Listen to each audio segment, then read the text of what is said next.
ازيكم عاملين ايه؟ يا رب تكونوا بخير. اهلا بيكم في فيديو جديد ويوم جديد. ده طبعا اول فيديو ليا على القناة. انا بس بتمنى بجد ان انتوا تدعموني، لان يعني دي مش اول مرة او مش اول قناة تكون ليا على اليوتيوب. انا انا كان عندي قناة على اليوتيوب بعد تعب 7 شهور.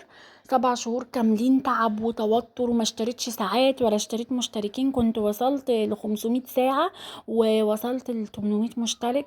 للأسف القناة اتقفلت، انا مش عارفة ليه اتقفلت خالص خالص. وكمان يعني حتى اتمسحت خالص من على اليوتيوب بفيديوهاتها بكل حاجة. طبعا زعلانة جدا جدا جدا يعني، بس بقول خلاص ماليش نصيب فيها. بس انا مش قادرة ان انا ما اعملش قناة. انا بحب الروتين جدا وبحب قنوات الروتين جدا. حتى من قبل يعني ان انا ما اعمل اصلا قناة كنت بتابع ناس كتير بحبهم، ولحد دلوقتي بتابعهم وبتعلم منهم كتير. وبستفاد منهم كتير، وحاسة كمان ان انا يعني يمكن عندي حاجة افيد بيها حد غيري. انا ام البنتين صغيرين والحمد لله، يعني حاسه ان انا ماشيه حياتي وماشيه يومي ومش مقصره في حاجه. كل يوم بعمل اكل، كل يوم بنظف بروق ممشيه دنيتي. فكنت حابه قوي قوي قوي كمان ان انا اعمل قناه الروتين دي عشان كده. وعشان حاجه كمان، يعني حتى لو محدش هيستفاد مني اي حاجة، بس كفاية التشجيع. يعني فاهميني؟ كفاية التشجيع ان احنا نتفرج على بعض عشان نتشجع. لان احنا ساعات بيجي علينا وقت بنبقى كارهين التنظيف وكارهين الروتين اللي احنا فيه وكارهين كل حاجة. وعلى فكرة انا على قد ما بقدر بحاول ان انا اجيب لكم الحياة اليوم بتاعي بطبيعته، وفي نفس الوقت يكون مختلف. كل يوم بحاول اعمل فيه حاجة مختلفة عشان حتى انا مزهقش. فيا جماعة والله زعلت جدا جدا. فجأة كده لقيتها مش موجودة. فجأة كده لقيتها اتمسحت، اتشالت خالص خالص خالص، كأنها ما كانتش موجودة. فانا مش عارفة هو ايه اللي حصل. انا ما عملتش اي حاجة. سألت كذا حد ليه خبرة في الموضوع دوت، يعني يقول لي ان انت بتستخدمي فيديوهات مش بتاعتك، او مثلا في محتوى عنف، او مثلا مشترية ساعات ومشتركين. وانا ما عملتش اي حاجة من التلاتة.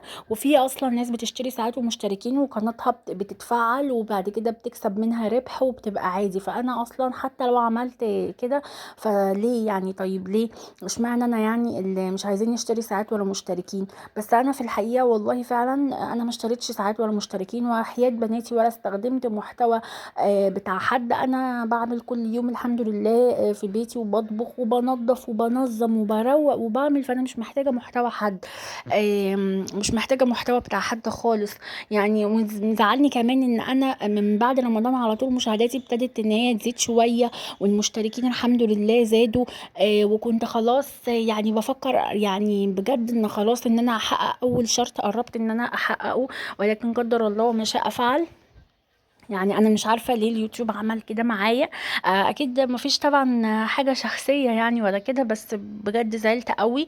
موضوع يزعل جدا. انا كنت ساعات كده بشوف حد مثلا بيقول قناتي اتقفلت، ببقى حاسه على وشه الزعل والقهره كده، بس ما كنتش ببقى فاهمه ليه. حتى بعد ما عملت قناه برضو ما كنتش فاهمه ليه، يعني عادي حاصله اصلا. يعني انا ساعات كان بيجي عليا اوقات كده مثلا ان انا مثلا ما نزلتش يوم يومين، بقول عادي. طب ما انا عادي اهو، انا بقالي مثلا يومين ما نزلتش فيديو مثلا لاي سبب، مشغوله في اي حاجه، او مثلا عندي اي ظروف او كده فما نزلتش فيديو. بقول عادي يعني، ما الدنيا ماشيه عادي. بس لا، طلع لا، مش عادي خالص.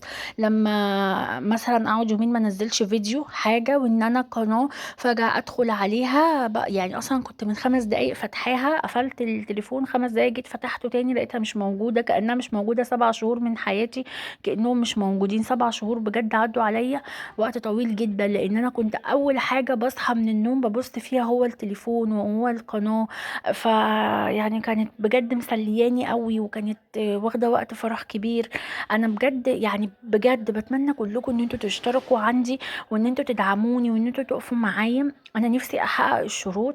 نفسي بجد كل الناس تشوفني، نفسي ناس كده تحبني، نفسي اعمل حاجه في حياتي انا بحبها. يعني انا الحمد لله حياتي الحمد لله الحمد لله طبعا حمد ربنا وشكر فضله على كل حاجه.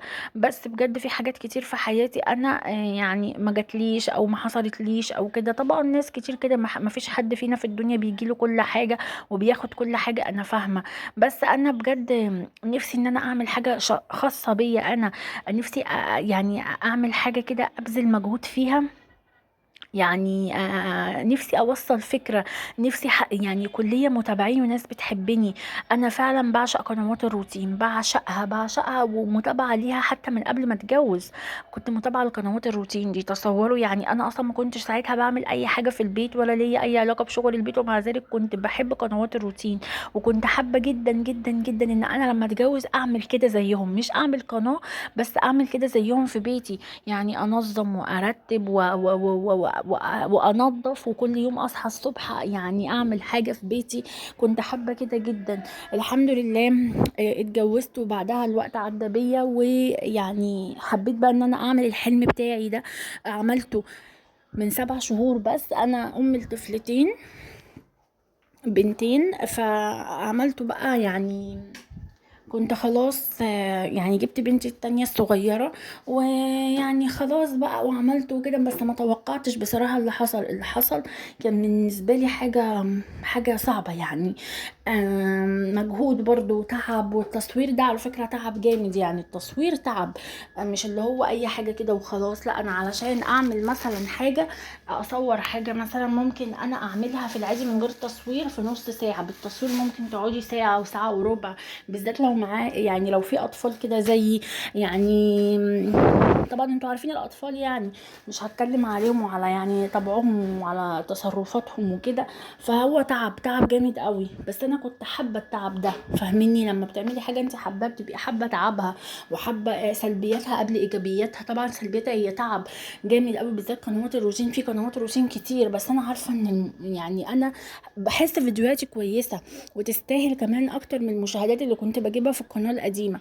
انا بجد بتمنى ان انتوا تشتركوا عندي وتفعلوا زر الجرس وتتابعوا الفيديو. يعني لو اشتركتي عندي، فعلتي زر الجرس، جه قدامك فيديو اشتركي يعني لا اتفرجي عليه، شوفيه تابعيه. والله انا على قد ما بقدر بعمل فيديوهات حلوة ومتنوعة ومختلفة، افكار اكل، اقتصادي، ميزانيات وكل حاجة. ف يعني بجد وقفوا جنبي، لان انا نفسيتي تعبانه جدا من ساعه ما القناه اتقفلت. كانت صدمه بالنسبه لي، ما توقعتش ابدا ان ده يحصل، لان انا ما عملتش حاجه. يعني لما تبقي ما عملتيش حاجه وفجاه الحاجه تحصل لك، حاجه حاجه وحشه قوي. المهم عشان ما نتكلمش كتير في الموضوع ده، وزي ما بقول لكم اللي انا عرفته من الرساله، او الرساله ايوه اللي اتبعتت لي على الايميل بتاع القناه او الحساب بتاع القناه، ان القناه اتقفلت لان في يعني انتهاكات متكرره حصلت مني، وانا ما عملتش اي حاجه. وكذا حد طبعا قال لي ان انا ابعت رساله تاني، وان هو ليه وكده، وان ان شاء الله هتتفتح. بس انا خلاص ما عنديش امل فيها ان هي تتفتح، وخلاص حابه ان انا ابدا من جديد، حابه ان انا ابدا من جديد. يعني مش عارفه ليه، بس بجد اتشائمت جدا منها، وحاسه ان هي حتى لو كملت فيها واستمريت فيها وجيت بعد ما مثلا ساعه تحقيق الشروط، حاسه برضو ان هي هتتقفل تاني يعني. فبجد حاجه غريبه جدا. أم، انا زي بس كده ما شايفين، عشان برضو نتابع الروتين مع بعض. ده اول روتين بس ان شاء الله مش الاخير، هكمل معاكم، وانا عارفه ان انا هوصل لحاجه كويسه ان شاء الله ان شاء الله. المهم ان انا كده زي ما شفتوا، اول حاجه قمت الصبح كده بعد ما وديت بنتي الحضانه. بنتي التانية كانت ساعتها نايمه، فقلت كده اعمل بسرعه اللي ورايا. لو كنت يعني ببقى فايقه شويه او نمت بالليل ساعتين 3 كده، طبعا المشكله في بنتي اللي هي مش بتنيمني، فلو نمت ساعتين 3 كده فبقوم تاني يوم لما بودي ايتن الحضانه باجي ببقى فايقه حبه، وبحاول اشتغل شويه في البيت. زي ما شفتوا كده شغلت كده اول حاجه القران. وبعد كده بقى طلعت كده على طول على قدام الباب، لانه كان في تراب وكده، وانا طبعا انتوا عارفين بقى الصيف والدبان والكلام ده، فلازم دايما تنضفي كده قدام باب شقتك. حتى لو في قدامك حد مش بينظف، لا انتي نضفي قدام باب شقتك. لان في بقى مشاكل كتير قوي، تقول لك جارتي اللي قدامي وجارتي اللي فوقيه ومش بينضفوا، ومساله عنده مش مساله عنده، مساله نظافه. ما تاثريش فيها. يعني كنوسي قدام باب شقتك دايما، ورشي بالذات في الصيف ديتول وكلور وفنيك، الكلام ده كله عشان الحشرات وعشان النمل وعشان الدبان. يعني دايما بحب او ان انا امسح باب الشقه واكنس باب الشقه قدام باب الشقه وكده، واحط كده ميه بكلور بشويه رابسو. بتحسي كمان ان الدنيا بقت كده طراوه. هنا بقى كده بصوا، دخلت على طول على الانتريه، كمان كنت بقى بنضفه. هو ما فيهوش حاجه احنا مش بنقعد فيه، لا مش الانتريه، السفره ما فيهاش حاجه ما بنقعدش فيها يعني، بس برضو كده نضفتها لانها كانت متطربه. هنا بقى كده ايه، كمان رحت كده كنت على الانتريه. ابتديت بقى ان انا عملت فيه ايه، انا عدلت كده الشيلت بتاعته ونفضتها، وعدلت الكفر اللي عليها ده، ومسحت الترابيزه كده، وفرشت المفرش بتاعه كنت غسلاه. طلعت هنا بقى على الركنه على طول كده، هو ابتديت ان انا جبت كده طبق كده فيه شوية بريل وشوية مية ومعلقتين كده خل، وجيت كده بالقماشة او الفوطة القطن دي، طبعا لازم تبقى حاجة نظيفة وقطن علشان ايه ما يعني تشرب المية وكده. ابتديت بقى ان انا ابل كده مية بقى من اللي كانت معايا في الطبق دي، وامسح بيها وانضف بيها الكنبة كويس قوي. تمام، علشان طبعا بقى الركنة بالذات الظهر بتاعها ده علشان غامق فدايما بيتبهدل، فدايما مخلية يعني بالي منه وكده.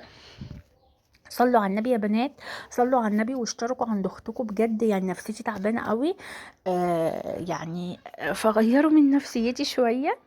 المهم بقى ان انا علشان برضو نتابع زي ما بقول الروتين.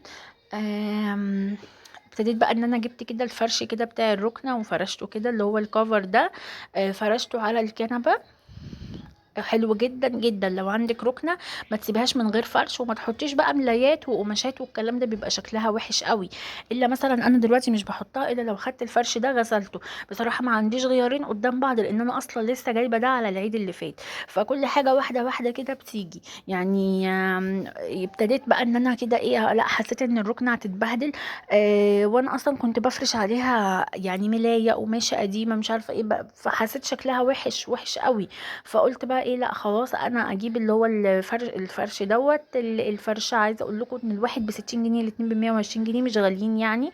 وكان ممكن طبعا ان انا اشتري واحد قدام ده، انا عايزه اشتري واحد قدام ده. بس دلوقتي انا لما بغسل ده بحط كده قماش كده قديم من عندي، وبغسله بالليل، وبقوم تاني يوم الصبح بلاقيه نشف. تمام، تاني يوم الصبح بقوم بلاقيه نشف، اللي هو ببقى ضامنه ان محدش هيجيلي، ان البنات مش هتوسخ الدنيا قوي، لانه طبعا الفرش التاني مش تقيل زي ده. الفرش التاني اللي انا بفرشه على الكنبه، الكنب لما بكون غاسله ده مش تقيل زي ده، فبرضه لو اتقلب اي حاجه ممكن تبقع في الركنه، فانا بغسله يعني خلاص كده ايه، اللي هو بشيله بالليل بعد ما هما تقريبا بيناموا.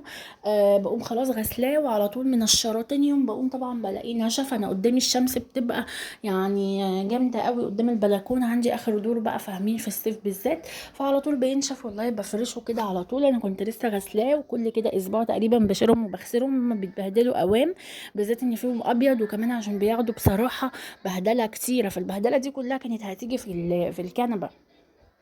فاحنا كده حافظنا على شكل على الركن، او على الانتري، او على اي حاجه، من غير كمان ما نبوظ الشكل بتاعه. المهم بقى اهو كده، رحت على الكنبه التانية وعملت فيها زي الكنبه الاولانيه، وابتديت بقى ان انا كده ايه افرش الكفر تاني. بس بقى كده، عايزه اقول لكم هو كان يوم خفيف، انا الفيديو ده كنت مصوراه على اساس بقى ان انا انزله في القناه بتاعتي اللي هي القديمه. بس ما حصلش نصيب سبحان الله. انا ما كنتش ابدا اتوقع وانا بصوره ان انا مش هنزله في القناه بتاعتي وانزله في قناه تانية اصلا. يعني لما اول ما لقيت القناه بتاعتي كده اتقفلت وفهمت اللي حصل، فهمت اللي هي اتقفلت، بس طبعا مش فاهمه هي اتقفلت ليه، بس فهمت يعني ان هي اتقفلت وان اليوتيوب مسحها خالص. فانا يعني خلاص اللي هو جالي يأس كده، وان انا خلاص مش هعمل تاني فيديوهات. بس بجد انا كنت مصوره الفيديو ده عندي، فقلت لا خلاص انا هنزله. وكمان اصلا بجد يعني يا بنات، هو موضوع تعلق، يعني انا اتعلقت بالقناه، اتعلقت بالروتين، اتعلقت بالتصوير، يعني حاجه بتسليني. انتوا فاهمين حياتنا يعني بتبقى برضو ممله شويه، بنبقى محتاجين اي حاجه تسلينا وتغير من مودنا وتحسسنا ان احنا بنعمل حاجه كده في حياتنا.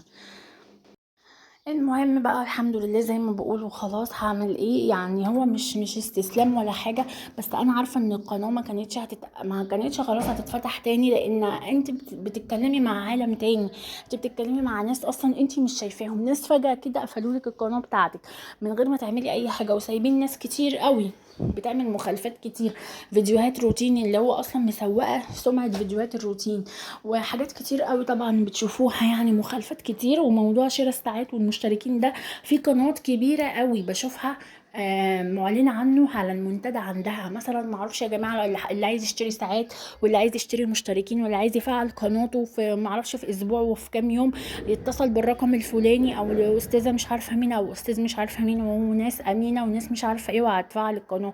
طب كل الحاجات دي مش مخالفة ان انا حتى اعلن صراحة كده عن حد بيبيع ساعات وبيعمل الحاجات دي؟ طبعا هو المفروض حاجة ان هي غلط. وانا اصلا الحمد لله عمري ما فكرت اعمل كده. ان ما وصلتش بمجهودي ما وصلش احسن، وما وصلتش بمجهودي ما وصلش احسن. فمش عارفة، كل المخالفات دي مش شايفينها وشايفين قناتي، بس اكيد خير، والله اكيد خير ان شاء الله. وانا متأكدة ان انتوا يعني هتساعدوني في الحتة دي، في ان انا يعني ان شاء الله في خلال السبع شهور دول اللي انا قضيتهم في القناة الاولانية هكون وصلت لاكتر من اللي وصلت له في القناة الاولانية ان شاء الله يا رب. هنا بقى عايزة اقول لكم ان انا بعد ما خلصت بقى ورحت جبت ايتم من الحضانة وجيت قعدت شوية، وبعدين بقى كده دخلت على المطبخ، ما كنتش مطلعه اي حاجة ان انا ايه اطبخها، فاصلا الجو كان حر. قلت خلاص بقى كده نقضيها كده. كنت جايبه معايا جرجير، وكان عندي جبنه قديمه في التلاجة وطحينه. عملت كده طبق جبنه قديمه وعليه طحينه، وقطعت فلفل وقطعت طماطم. انا بعشق الجبنه القديمه، بحبها قوي قوي قوي. المهم بقى كده هوت، قلت اكله خفيفه لازم برضو يا بنات في اللي احنا فيه ده كمان في الاسبوع كده يبقى في اكله كده يعني خفيفه نمشي بيها اليوم. طبعا بناتي عشان صغيرين، فانا بيبقى عندي في التلاجة مثلا آم، يعني شوربه. ما برميش اي شوربه بتتفضل مني ما برميهاش، فعملت لهم كده لسان عصفور بالشوربه ديت. وكان عندي كمان كبده كده من بتاعت فراخ، يعني كانوا قطعتين كده كبد على قطعتين قوانص. سلقتهم، وبعد كده مسكت كده تومه كده وابتديت ان انا اشوح الكبده دي بالتومه كده، بالملح بالكمون بالفلفل الاسود، بتبقى طعمها حلو قوي بالنسبه لهم، غدا مفيد ومشبع وحلو قوي ومش مكلف خالص يعني. الكبده والقوانص كانوا عندي، واللسان العصفور طبعا متوفر عادي، والشوربه كانت من مره قبل كده. فبجد شيلي الشوربه ما ترميهاش، ولسان العصفور حلو قوي للاطفال، استخدميه دايما. مثلا عايزه كده تعملي لهم عشاء حتى لو ما عندكيش في مره، بس ما تستخدميش مرقه، شويه ملح كده وميه وخلاص. هنا الغدا بتاعنا بقى والحاجه الساقعه، ما تنسوش